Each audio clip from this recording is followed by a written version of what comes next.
Hey, what's up guys? I am Justin Colby and this video is all for the wholesalers. I'm going to be going over your top 20 questions, and as a matter of fact, it's my students' top 20 questions that they asked me getting started as a wholesaler in real estate. If you like that at all, make sure you are smashing that like button and subscribing to my channel as I drop at least 3 videos a week. And by the way, turn on that notification signal so you know when I drop these videos. If you are looking to get involved in wholesaling real estate, or if you're just starting, make sure to check out this video because it is going to give you your top 20 questions you should be asking, and I'm giving you the answers right here in the video.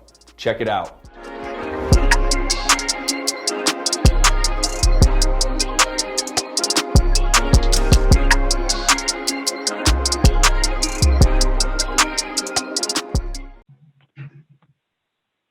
So I'm going to kind of, Lynn, and for everybody, I'm going to basically do this as if I was like doing a real training. So Lynn, I won't be talking directly to you, but I'll be answering your questions in this training because this is actually a pretty good training I should be doing anyways. Cool.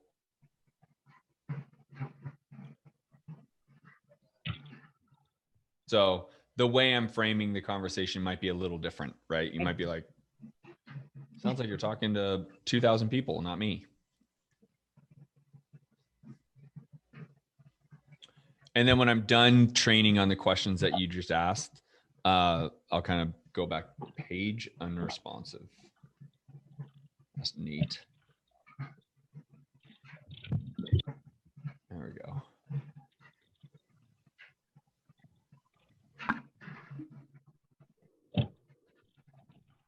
All right. So this is going to be about how to make sure you can pull from a list that actually is bigger than the list that you specifically wanted. And then from here, I want to go into also be able to show you how to make sure that you are not duplicating the amount of people you are skip tracing. So let's just go into mine. My properties that I have is I have a pretty big amount of lists. And so let's just go into a larger list. Let's see here. Let's go into this list, the large Phoenix list, because it's so large. Now, one way you can check this, as I'm waiting for Propstream to catch up a little bit, seems like Propstream is lagging here. Hang tight.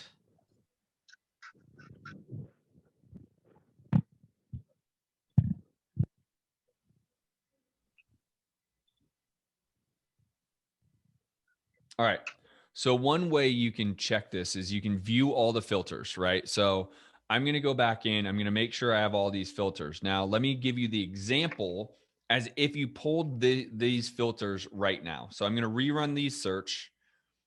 And so this is, and typically when you're running a search, what I'm doing right now is the same search I've already run.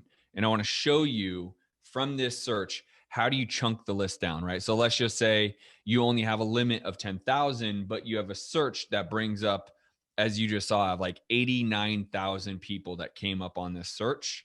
So as Propstream is taking its sweet time to load here. All right. So this search gave me, 472,000. Obviously, this search is very wide. It's because I do a lot of deals in Phoenix. So the easiest way to chunk this down, if you only have a minimum of 10,000, is to click here. Or I'm sorry, unclick here, and then hit filter, and then do 10,000. Okay. So now it's going to take it from, instead of 472,000, it's going to take it to 10,000. You can click this, and then you can download all 10,000 that you selected. Now, let's say you've been pulling lists over time, and you want to actually go in and make sure there's not duplicates. So let's go back to where we were. And because I do this for all my lists, I'm not sure if the example I want to show you is actually going to pop up, but let's try. So one thing I want to do is I want to go over here to the right. It'll say on how many lists that I've pulled are these addresses. Total loans, estimated value, estimated equity, MLS date, list, marketing lists. Okay. So on this list that I have, which is 89,620, I want to make sure I don't have multiples. So I want to go in here and I want to remove everyone who is on at least 2 lists. And if you hit 2 lists in there, all of these people are on another list over here somewhere. So I don't need them.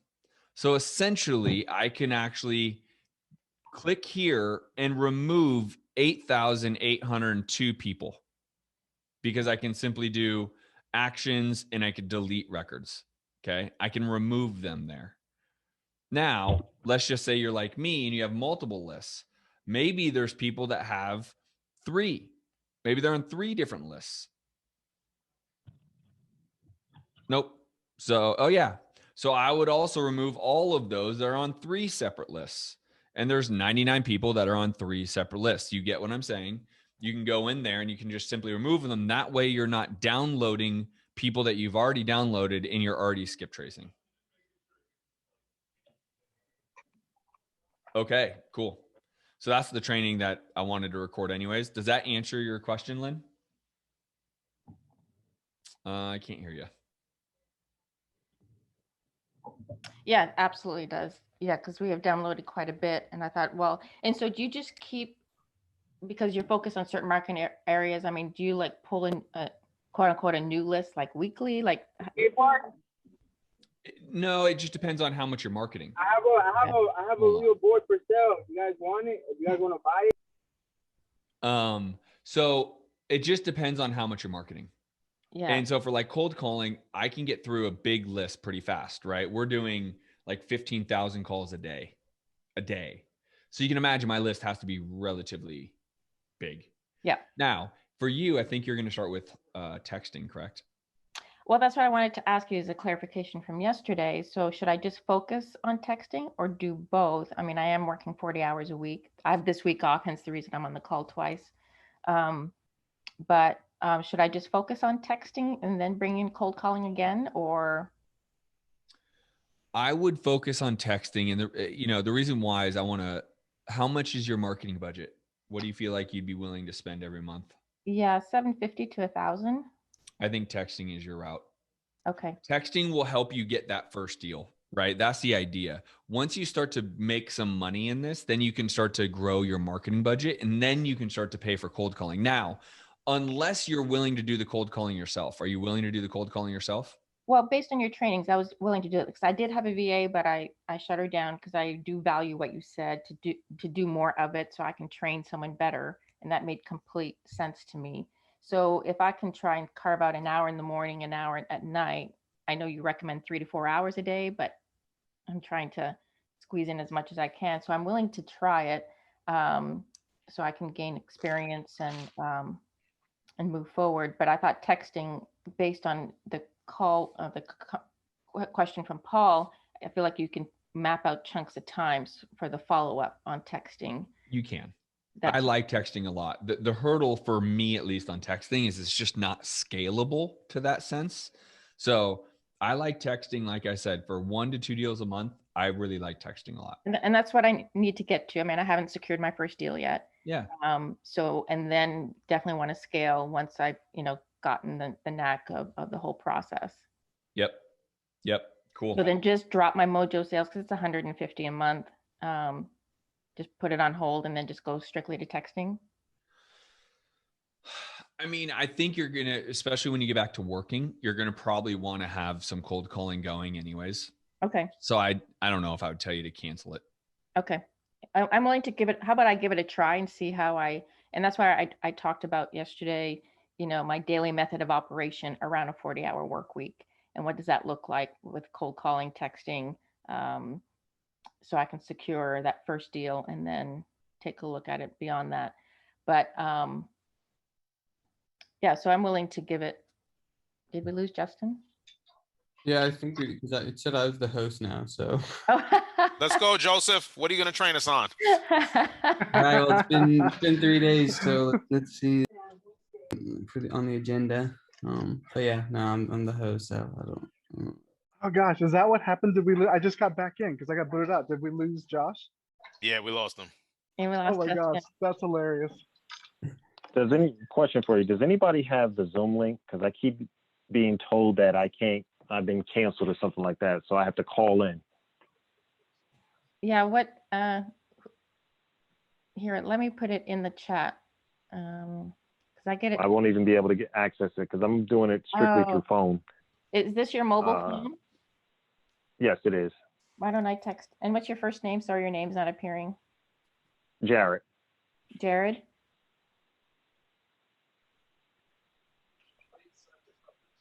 Lynn, you have a lot of good questions. A lot of them are similar to things that George, Anthony, and I have been talking about on our world as well. And you're framing everything that we're working through as well.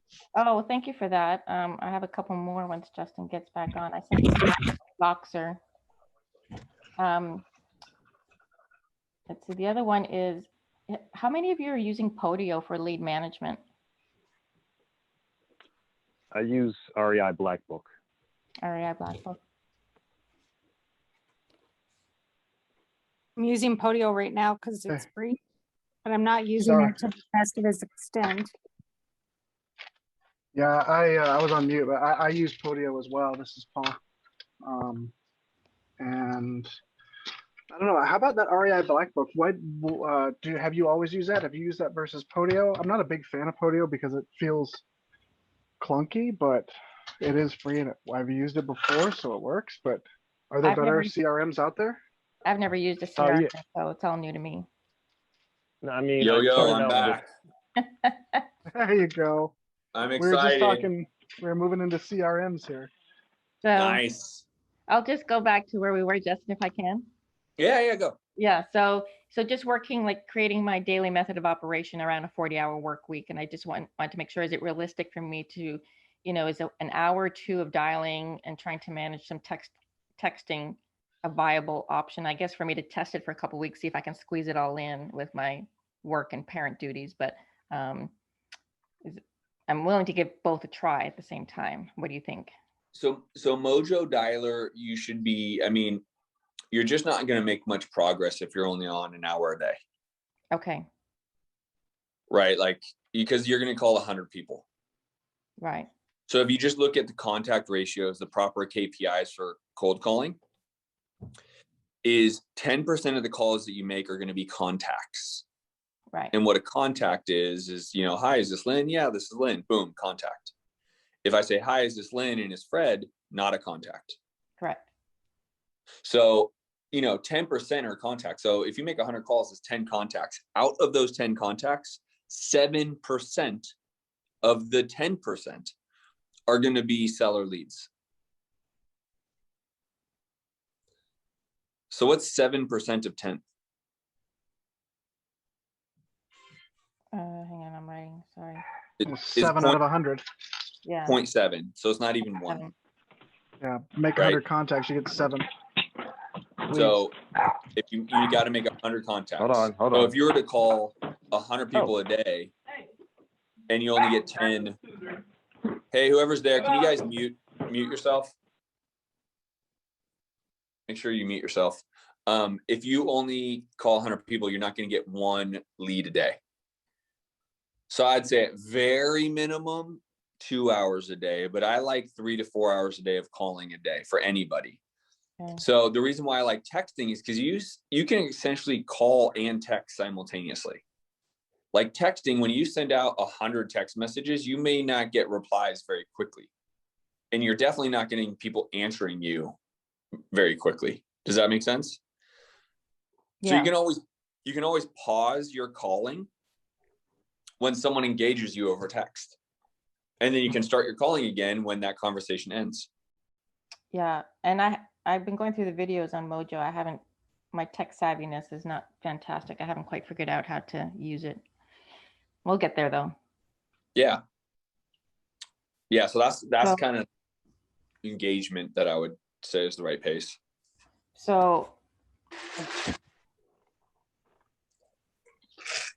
I guess then, because my day will start at 8, and you don't recommend cold calling early evening? No, I think that is actually a good time to call. That's the best time. But remember yesterday I was telling you the reason I advised to do it in the morning Because what happens to everyone's life in the afternoon? Yeah. It gets out of control. Life. Right. All of a sudden, name the example, and it's a real one. Someone's hungry, someone broke their foot, someone's tire's flat, someone. Yeah. Now you never call because you waited to the afternoon or late evening. And it's not a Lynn problem, it's a human nature thing. Like, just for one reason or another, everything happens in the afternoon. So it's easier to just forego calling and I'll just do it tomorrow. So that's why I tell you, I wouldn't do that. Okay, so I guess I'll stick to texting is what I'm hearing. Yeah, or texting and calling simultaneously. Okay. Because you can pause calling. You can press pause on your calling, on your dials. And then you can just, because someone's corresponding with you over text.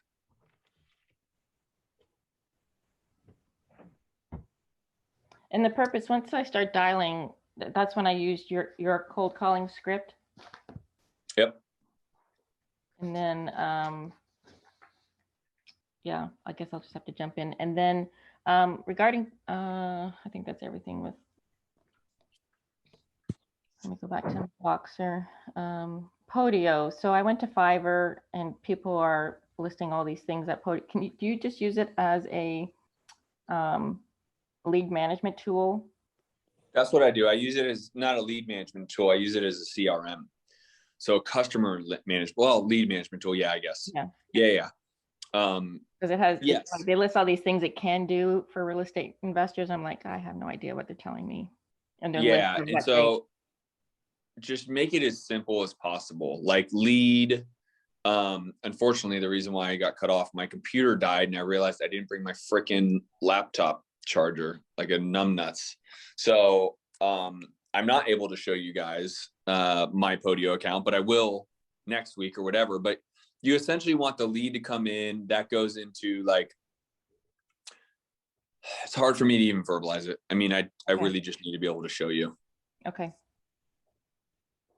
You know who did really well is George. George, you there? Yeah, I'm here. I was actually just about to say something. So pretty much, Lynn, I just set up our Podio, and still on a learning curve, still kind of going through it. But what I did was I put, as far as the apps I included, is contacts, marketing, leads, appointments, offers, a deal board per Justin's suggestion, closings, cash buyers, and property inspections. And again, I'm still learning as well, so there may be more, or maybe you want to use less, but that's what we've included so far. Right. Okay. Thanks for that, George. No problem. All right. And then I did, Justin, find all of your PNGs for the setting up the text messaging. There's there's pages. They seem like are these all the outgoing? Because I see there could be like 4 categories of various text messages you should be preparing, being initial message, follow-up message, drip campaign, and quick replies. Yeah. So what's the direct question for those? So all of these, I think, are the initial message template. All of those are just initial message, correct? Okay. And then my team, because I keep it in-house, my team doesn't use like automation. They reply the way, like, what happens is when people hire virtual assistants to do this, they create like automation, and a lot of times that doesn't even make sense. Like someone was saying, well, we just repainted the house, so what do you think you would want to be buying it for? And then the automation will say like, well, what do you think you want to sell the house for? And it's like, you need to address the fact that they said they just repainted the house. Right. That's the missing component. You can't just pass over that. Right. So you just set up the initial messages and everything is live thereafter. Yep. Okay.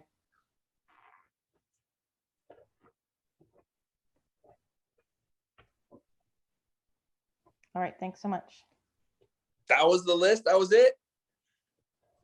For now. All good, girl. Appreciate you. Thank you. So appreciate you. Justin, one question. So, okay, you're just starting out. You want to choose one marketing strategy: cold calling, RVM, or text. Which one do you choose? How much time do you have to put towards it? Let's say 2 to 3 hours a day.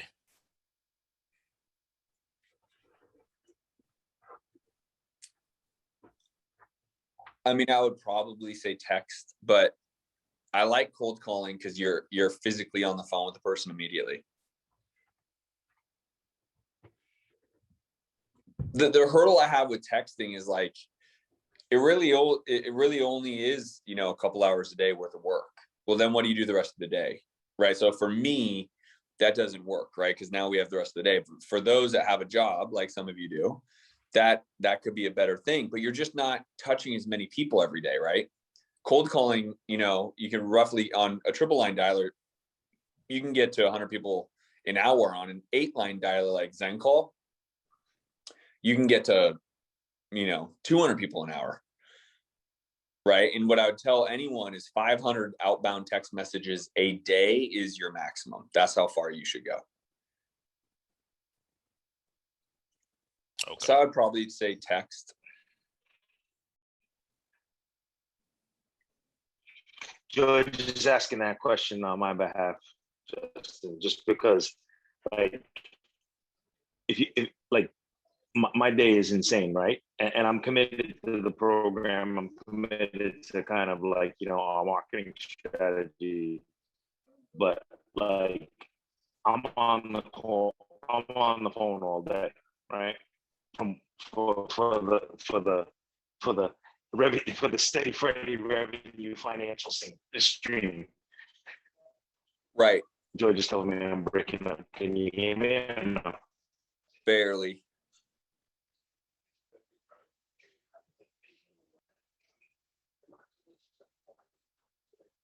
So then the question was like, okay, cool, but I can text all day.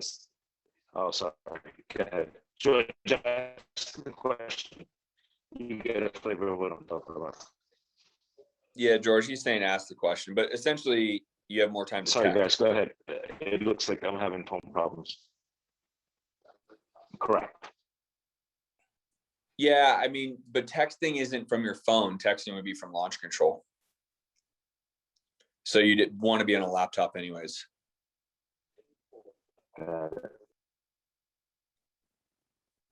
Yeah. So either way, you'd want to be in front of a computer.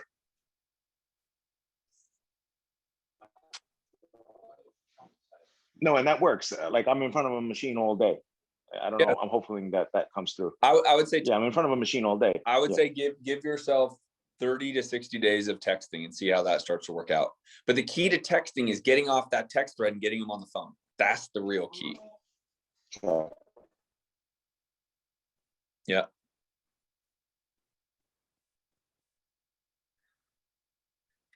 Right on.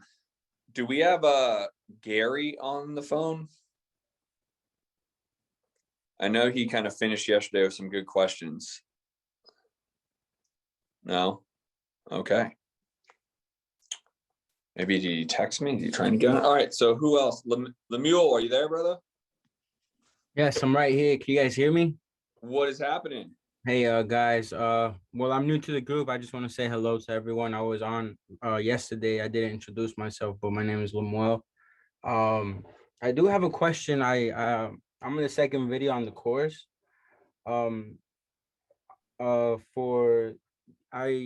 I remember you mentioning that there's 2 ways to close a deal. There's the double closing, dry closing, and the assignment contract. Yep. What exactly do you mean to be careful when we have a limit of 14 days? So that's for the inspection period. So like your inspection period only lasts, I mean, you can make it as long as you want, by the way. Right. Right. So your inspection period lasts as long as you want. That's why I say be careful, because if you don't cancel the contract because you don't find a buyer in those 14 days, then they can technically keep your earnest money deposit. Does that make sense? Yeah, and that earning money deposit would be, how much would it be? Like $100? Yeah, you can make it $100. Exactly right. What if I'm doing it virtually? How would that work out? Same It's the same. thing. It's the same. You just need to have a virtual title company in that market, but it's the same process.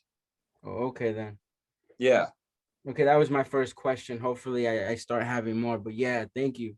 Right on, brother. I'm excited, man. You'll have more. The more stuff that you do, the more action you take, the deeper you dive into the blueprint, the Science Flipping Academy. You'll have more. You'll have more for sure. Yeah, for sure. Thank you so much. You got it.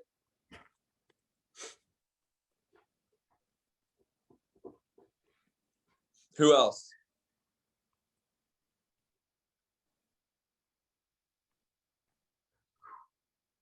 Oh, I've got another question. Yeah, there you go. Yeah. So I put it in the chat, but when I was speaking with Launch Control yesterday, because I haven't officially did my account yesterday, because they said to ask you for your affiliate link to get discounts / freebies. Yes. TSOF. No. Say that again. It's not TSOF. That's not the code. No. That's the promo code, but they have a specific link they gave me. Mm-hmm. Because my computer is actually dead. Yeah. I'm gonna have to. Can you? What will be the best way for me to do this? I will put it in our Facebook group. How about that? Okay, great. And then while I was searching the Facebook group, the documents, I remember in the training of, I don't know if it was the Level Up or the Facebook Blueprint training, but you talked about, there was an Excel spreadsheet where you, especially if I'm choosing to cold call, where you track how many calls you made, how many contacts, and it just kept going on and on. And I remember in that training, you said contact Andrea at thescienceofflipping.com. Is that still a valid email resource? That is not. That is not. Just contact info at thescienceofflipping.com. That is a valid email. And Cheryl will get back to you. Okay. So if I just ask for cold calling tracker, is that what I'm asking? Yeah, well, so what you will have is in the Facebook group, there's the student KPI tracker. In the student KPI tracker, there's a tab for cold calling. Oh, I think I saw that. And that tab does the same thing. Okay, I'll take a look at it. Thanks. You're very welcome. Yeah, and I'll put the Launch Control affiliate link in there. That way you guys can get discounts and freebies for Launch Control. But yes, and I don't know who said that. Maybe it was Lemuel, but most services, if you put promo code TSOF, it'll give you those discounts.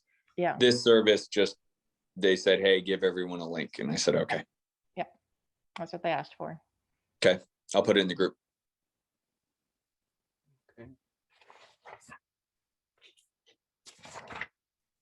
Who else do we got? Anyone? Actually, I have a question. Yeah, what's going on? Yeah, sort of the same place as the mule right now, kind of just starting out. But is escrow needed for wholesaling? Is it needed if you're double closing, or also if you're assigning? For both. So escrow is the third-party company that facilitates the entire transaction. And so like even if you were to go buy your own home, Joe, right? Like just for yourself, like not as an investment, you still go through escrow. So escrow is needed for all real estate transactions. In some states, it's closing lawyers, right? They don't use title companies, they use closing lawyers. Yeah. In most states actually use title and escrow companies. Okay. And do you need to open it, like, do you need to open escrow immediately, like when between myself, when I get, I guess, the contract between the seller, or is that only when I have a buyer in place?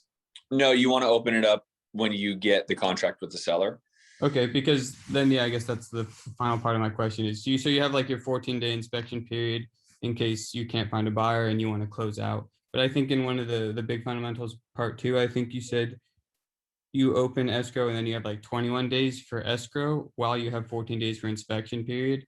I don't know if this is making sense. Yeah, you're right. You're saying it correctly, right? So you have 14 days for your inspection, and then it closes on the 21st. Okay, and then so if I cancel my contract, I guess within that 14 days, then escrow is also canceled, I guess, in a way. Exactly right. You got it. Cool. Awesome. Thanks. Yeah, of course. Oh. Yes, Lynn. Yeah, so that led me to a question. I was first going through the classes a couple weeks ago, you talked about your C buyer, which is the person you're assigning to, and you don't allow an inspection for the C buyer. Why? Because they have to do all their due diligence before they commit, right? Like, I don't want them to have an out so that they can cancel their contract. So if they want to go see the home, then they need to see it before they give us earnest money or an assignment. Oh, I see. Because they're non-refundable. Right. So if they have a inspection, they need to do that before they commit. And if they don't commit, then I might sell it to someone else who's willing to commit. Make sense? So they need to come see it during my 14-day inspection period. That's right. And you don't really want to tell them you have a 14-day inspection period. Right. You want to have the fear of loss, like the sense of urgency, like, hey, you need to go see it today. Otherwise it might not be yours, right? Someone else might buy it. Right. Okay. Got it. Great questions, y'all. Great questions. Keep them coming.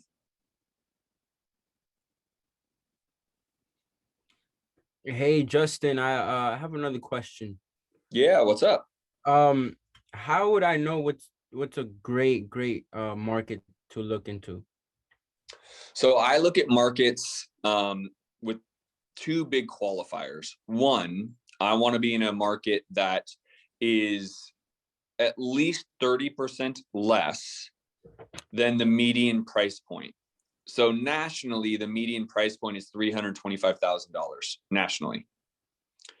I want to be in markets that have a 30% discount on that price. So like, that's why I'm in Oklahoma City, Tulsa, Milwaukee. I'm likely going to be opening up like Des Moines,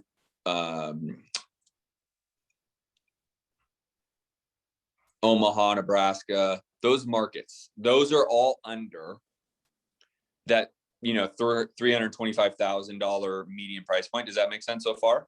Yeah, it makes sense. So that's part number one. And the reason why is because I want to have good opportunity to buy and hold as well, like, and build wealth, right? And buy rentals. And usually good rentals are under that price point, right? And so I also want markets to have good fix and flips, right? And so people like to buy a $150,000 home and rehab it and sell it for $250,000, right? They like that. That's a good price threshold. So those are good price points. The next criteria is I want to make sure that there's some level of large university or military nearby. Oh, okay. That's smart. Because you always know there's going to be some level of occupancy, right? People that need a rent, need to live there. So military, university. I also like major sports teams. So while Omaha, Nebraska doesn't particularly have a major sports team, the Huskers is a major university. Make sense? Yeah. So like Oklahoma City has the Oklahoma City Thunder. Make sense? Yeah. Basketball team. So there's a lot of those things. Those are the three criteria that I really, really look at to pick a market. Is there a major sports team nearby, a major university, major military base, and is it 30% under the median price point? And if it marks all those, I like that market. Okay. All right, that sounds good. Thank you for that. And yeah, going off that, that's good for everything, like not just buying and holding, but wholesaling, everything kind of, right? 100%. That's exactly right. It's good for wholesaling. It's good for flipping. It's good for buying and holding. Awesome. So since I'm in Orlando, how would I find out what the median list price? And because I was questioning whether should I stay in the Orlando area market. Yeah. I would ask a realtor is my direct answer to you. But most of Florida is a good market, right? I mean, Florida is just in general a good market, just very competitive. Yeah. So I would ask a realtor is the best way to find out what the median price, sales price of an area is. Okay. So for you, like, you wholesale, but then you can, if you want to keep it, you keep it. Yeah. So specifically in like Oklahoma City, in Milwaukee, and in these other markets, like, it's at a price point where, like, I closed yesterday on another property. I bought it for $17,000. Wow, that's amazing. Right? Like, it's crazy because my car is 5 times that number, and it's just a car. and this is someone's house, right? And I'm buying it for $17,000. Now I have to put in $30,000 into it. So I'm going to be all in for, call it $50,000, but it rents for $700 a month. Wow. That's a great rental. You couldn't really pass on it, so you just kept it. Exactly right. Well, when would you suggest for us to do that? Like, when would you should? Well, I think first, let's go get you guys making a lot of money. Okay. Right. That's the key. Like Right. Everyone should start by wholesaling, because wholesaling is like an ATM. You can earn and make a lot of money wholesaling. Once you start to get your feet on the ground and making a lot of money, then you can like scale the business. Then you can get opportunities to buy and hold. But ultimately, everyone should be making $250,000 a year wholesaling before those opportunities.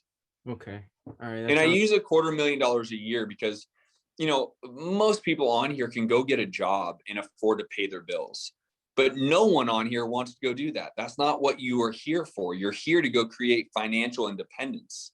Yeah. And so financial independence comes by making a lot of money. And I think, you know, for most people, $250,000 a year is a lot of money. And so that's kind of my goal, to say, let's go get you to the point of making $250,000 a year. Wow. All right. Thank you for that. That sounds good. That sounds awesome. Yep. 100%.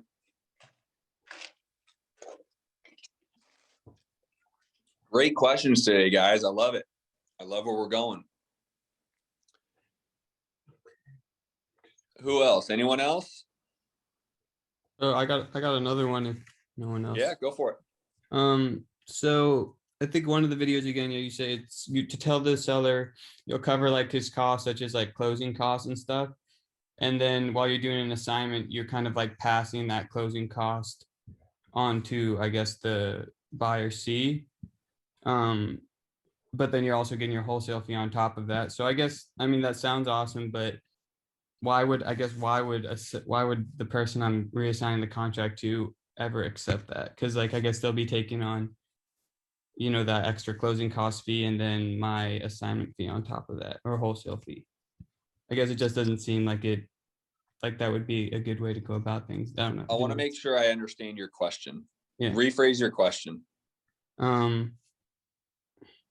I guess I'm not sure which video, one of the big fundamental videos, but you said, I guess, to one of the motivated sellers, to get them to sell to you, to add like extra incentive, you'll offer to cover his closing costs, I guess.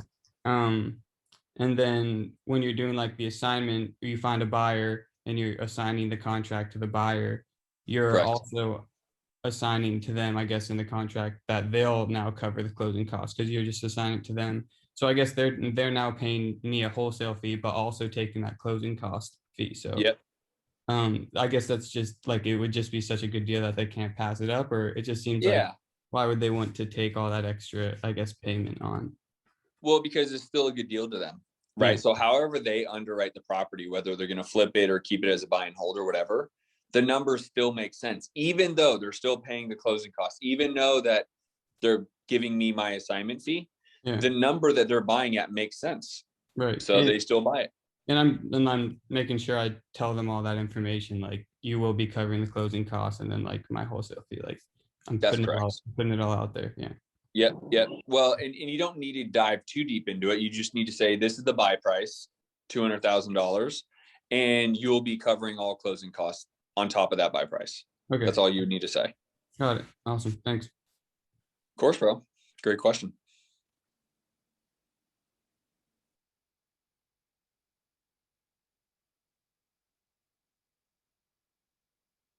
All right. No one else? George, you look like you got a question, dog. I can see it on your face. No question. I'm trying to think of something. That's what it is, but I can't think of anything. But just a quick update.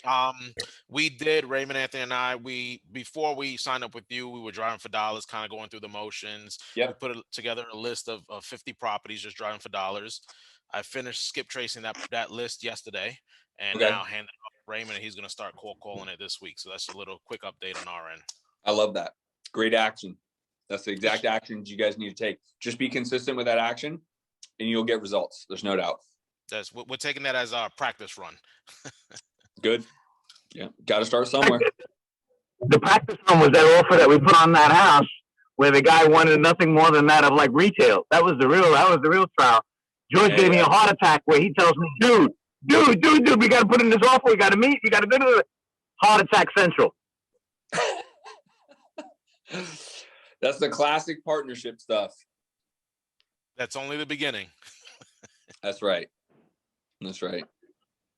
And then he sends about 50 emails a day and gives us about 90 things to do. And I'm like, all right, cool, that's great, let's do it. He's just buying you guys up, man. It looks like I'm taking the operations role. Amen. So. All good. Right. You're taking the aircraft. You're taking the aircraft controller. You look like you're about to take flight any minute today. You know he's on this call and gaming all at the same time. Well. And running the econ biz. That's it. That's it. All right, y'all. Anyone else have any questions? I have one more actually. Yes, ma'am. So as I told you before, I had used a VA, and we have like 54 leads that she had created, and you can see some are highlighted. They're hotter than others. And so I just called a bunch of them again today, and a lot of them are not picking up. How often do you have your team? Do you recommend just calling people? I mean, they just don't pick up. I leave a voicemail. And then text them because there's only 54 of them or whatnot. Text them. Okay. You'll have 100% pickup ratio on text, like text by your phone. Don't use launch control for that. Actually use your phone to text. Right. You'll have 100% pickup ratio. But yeah, I mean, that's the biggest part of this game is follow-up. The people that have the best follow-up win, because very rarely do you come across the sellers like, thank God you called. I need to sell my home at a discount. Hurry up. Like that's just, it happens, but it's rare. Right. So it's all about your follow-up, nurture, follow-up. So you frequency though, weekly, daily. I mean, I wouldn't call all 50 every day, maybe once a week, make sure you get through the whole list every week. Yeah. I had a horrible one today. When answered, he said, can you call me in a couple of weeks? My daughter passed away and it's her funeral tomorrow. Oh, that's a tough go. Yeah. And these people, you're going to hear, I don't know, is Stacy on this call? Stacy, are you on? I think she was earlier. Okay. Well, I talked to her this morning. She has a seller that like flipped out on her, and you're just going to be dealing with people that are in their own stuff. Like he was going to jail. So he's deciding to be angry at everybody and takes it out on poor Stacy. And it's just like, you're going to have all sorts of different stuff in this, because you're dealing with people and their lives. Right. And that motivation that we're all seeking typically comes with some level of hardship.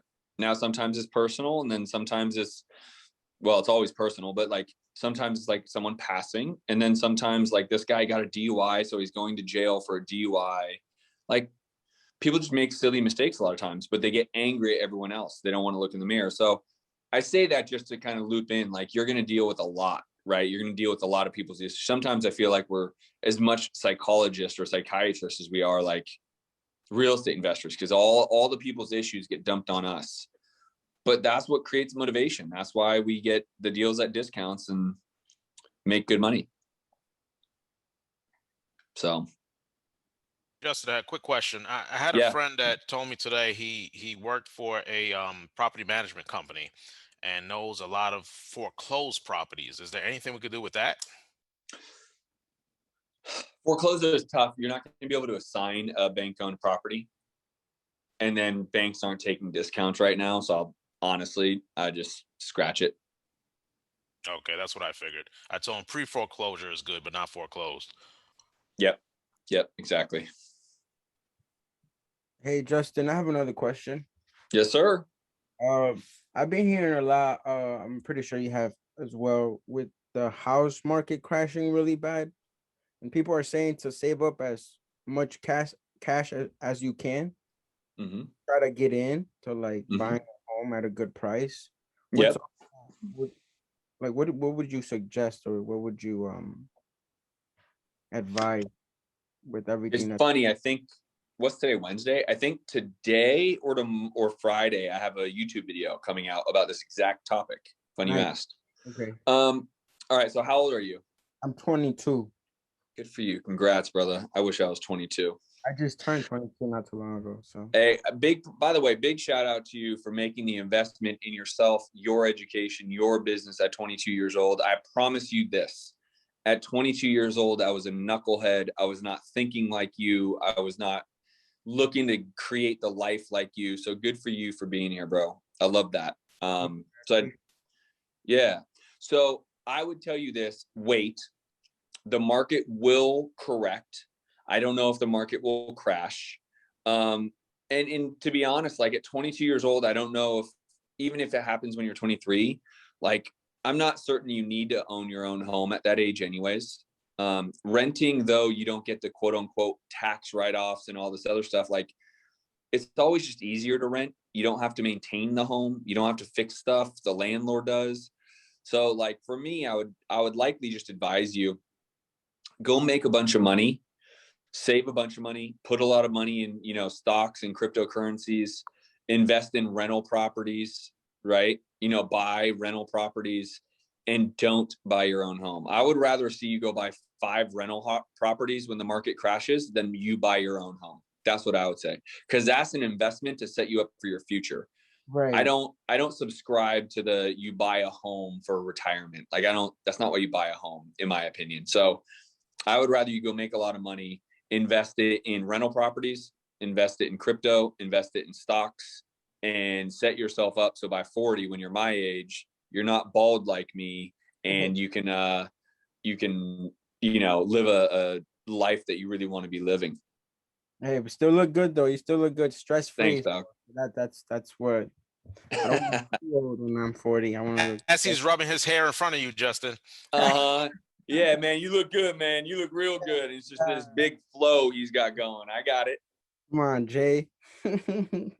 So no, I really appreciate you for all of that. Yeah, of course, bro. Spencer brought up a great point. Are you there, Spencer? I don't know how to work it on my phone. So Spencer brought up, are you there? What's up?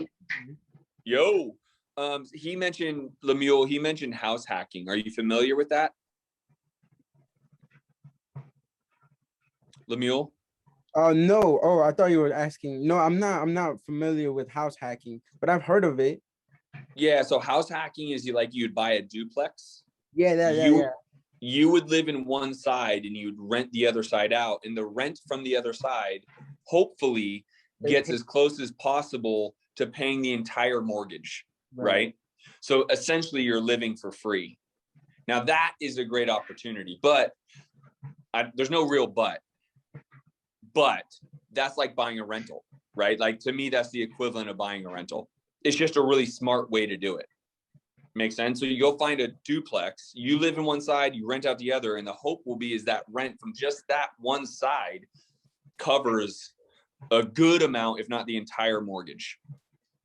Another big perk, Justin, that a lot of newbies may not think about is you also learn about what it means to be a landlord by going through that process, and it can be a lot less costly if it's on a house hack than somebody in a different house that you're using as a rental and paying somebody to manage, where you have to pay tons in construction costs where you might just be able to fix small things yourself.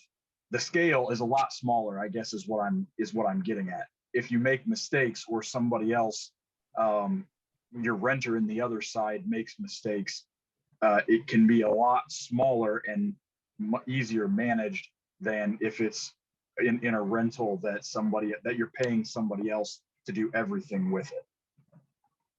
Okay. But how would I set myself up in that direction? Like, how would I know how to do it properly? If that makes sense. I would tell you there's no properly. It's you need to find the property, right? You need to find the actual duplex or triplex, by the way, or fourplex. Like it doesn't have to be a duplex. It could be a threeplex or a fourplex. And you could do the same thing. So essentially you got to find the right property. You obviously need enough cash for the down payment because they're going to ask you for 20% down because it's an investment property. So let's say you have a $100,000 duplex, you're going to need $20,000 down. likely is this going to be like a $200,000 duplex. So you're going to need $40,000 down. And then you need to make sure that the rent is roughly about $1,600 a month because of your remaining balance on your note, right? So really it's just like anything, it's about finding the right property and then making sure that you can live in one of them and then rent out the rest. So there's not a lot to overthink there. You just want to make sure that, you know, the rents, whatever else is being rented, is about 1% of the remaining loan. Does that make sense? Yeah, it makes total sense. But so without money, I can't really do anything. You know, it's going to be very, very difficult. You can, but now we're talking about getting creative with seller financing. And for this call, I don't really want to go down that path. Yeah, for sure. I'm just thinking ahead and all that stuff. Because I have 3 properties that are for sale in my neighborhood. And one of them, it's a duplex. And then the other one that's next to me, it's really beat down. So it's like, it's literally, it would be like a wholesale deal, but it's contracted by a realtor already. So I was just, you know, asking questions. But yeah, they're great questions. Yeah, I'll get comfortable now. I'll have more confidence through time. Still a little nervous. I got you. We got a lot of coaching to do, man. Don't worry. You're asking the right questions, dude. You're asking the right questions. Thank you, guys. Right on. Hey, Spencer, Justin, do you want to say something? Yeah, man, I don't know. It might be different in Arizona, but here in Ohio, up to a quadplex is considered a personal residence, and you can get them for an FHA at 3% down because it's considered a personal residence. That's right. I was thinking about if he was just buying a rental. So because he's going to live, it would be a smaller amount down.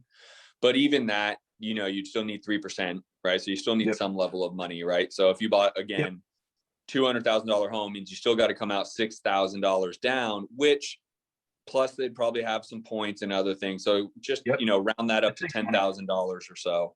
So you would need some level of money. It may not be big, but you would still need some level of money. Yep. Great I'm point, not dude. disagreeing with you. I think cash is something you got to have, but just so Lemuel knows, you know, it's maybe not as far away as you think it is. Yeah, that's right. And here's the last thing I'll say, and you guys should, you know, if you haven't yet, you guys should subscribe to my YouTube channel. This is either today or Friday, this video comes out, and it's about this. So the way I've titled it, though, is what happens when the market crashes, like how to protect yourself.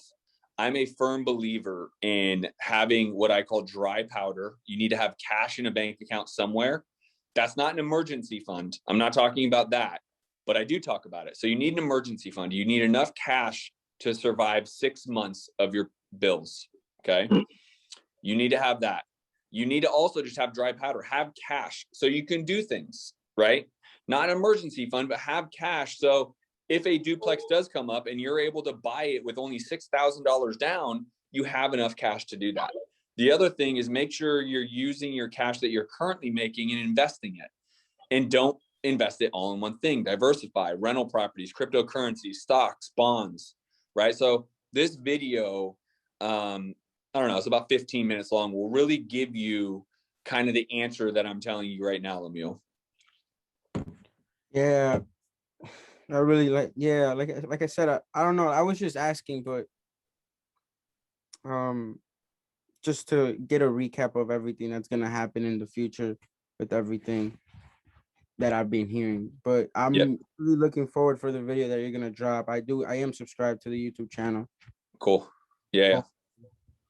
You go more into detail. I know. I don't want to get off topic and all that stuff, but thank you, Spencer. Thank you, Justin, for right on. All right, y'all, we're up. If you guys need anything, make sure to box with me. I'm sure I'll reach out to you. So Spencer, if you need anything, let me know. But appreciate y'all. Have a great, happy, safe holidays, Memorial Day weekend. So anyways, enjoy. Let me know if I can help you. All right, guys, that is a coaching call that I was on live with my students. Now, I want you to make sure you rewatch this, write down the questions, and make sure you know the answers, because these students invested in themselves with me in my coaching. If you have any interest in investing in coaching with me holding your hand, just like you saw on this video, go to thescienceofflipping.com fill out a very simple, completely free application, and some of my executive team will get with you. Again, it's thescienceofflipping.com. Hopefully this helps. Hopefully you go get your first check, and I'm happy to be any help I possibly can be to you on your journey going from wholesaling to wealth. See you on the next video. Peace.